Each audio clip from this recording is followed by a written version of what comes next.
Don't raise your voice. Ask God to help you to say it right. Now, people may not receive it, but at least you can say, I didn't say anything wrong. I said it right to you. Maybe you didn't like it, but I'm not going to put you down. I'm not going to dog you. I'm going to watch what I say.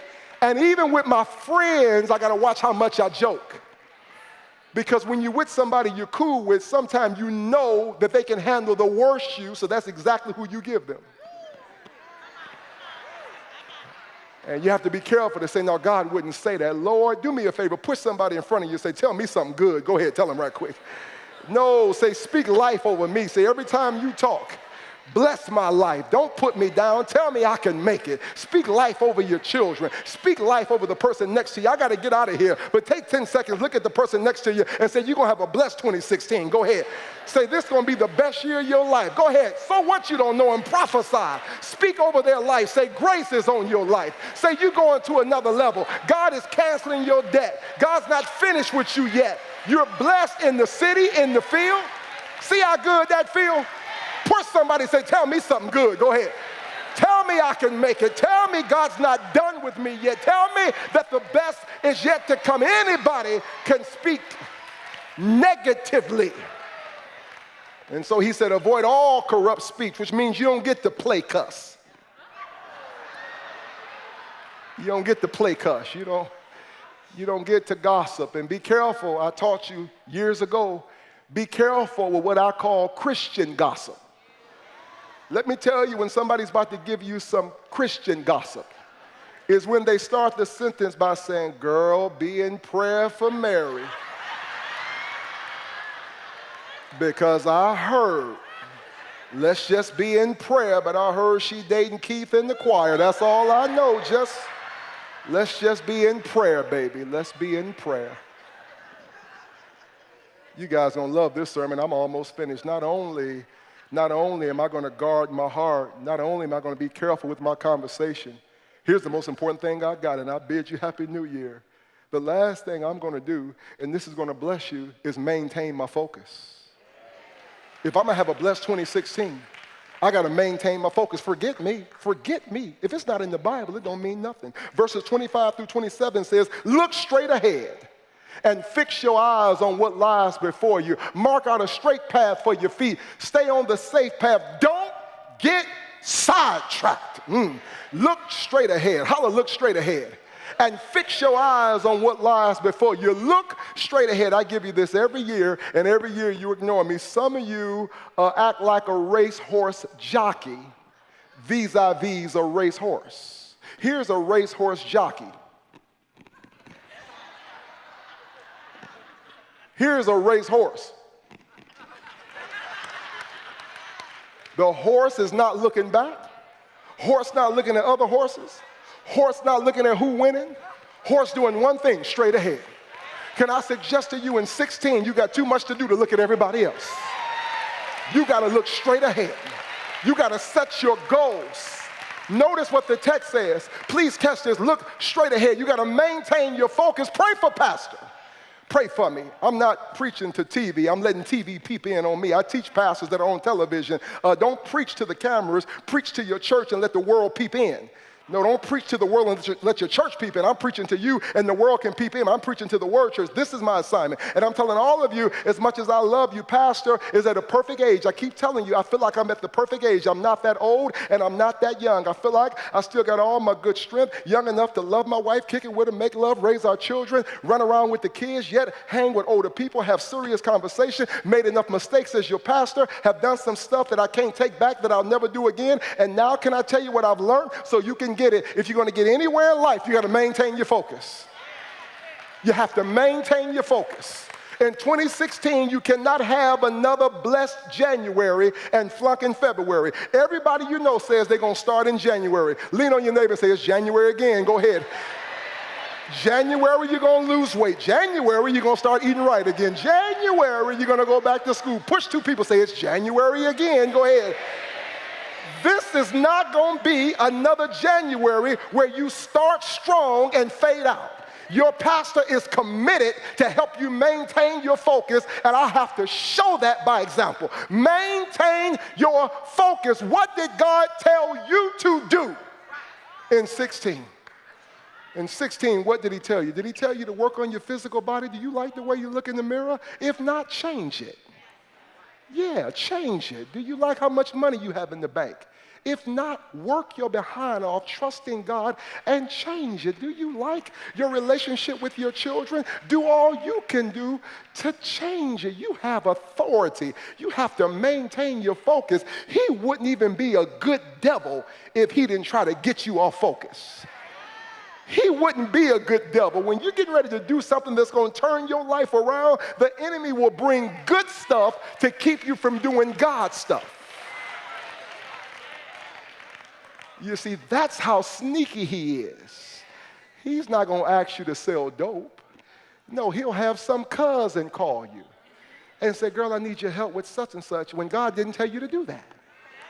He'll have your parents. He'll have anybody to try to get you off focus. Maintain your focus. Let me give you 3 things you got to do to maintain your focus. This is about as loud as I'm going to get for 60 days. I hope you can handle teaching. Let me give you 3 things you got to do, and I'm in my seat. First of all, if you're going to maintain your focus, you have to have a tunnel focus.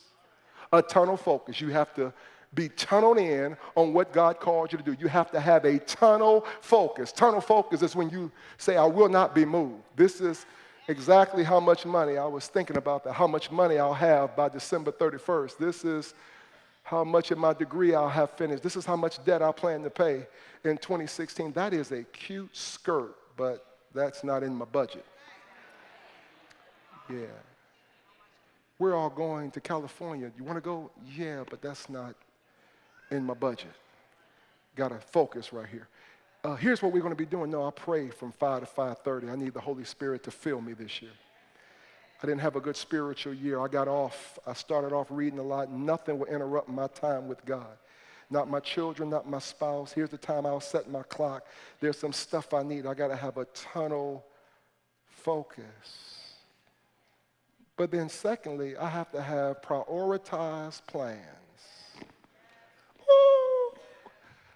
Prioritized plans. If you're going to have a Sweet 16, what's the plan? The text says, mark out your path and make it straight. It's in the text. Mark out your path. What you trying to get done in 2016? And did you write it down? So what's the plan? Because it's tomorrow. Yeah, wait a minute, you're my age, you don't have anything written down? There was no conversation between you and your wife on exactly what you'd have in the bank on the 31st?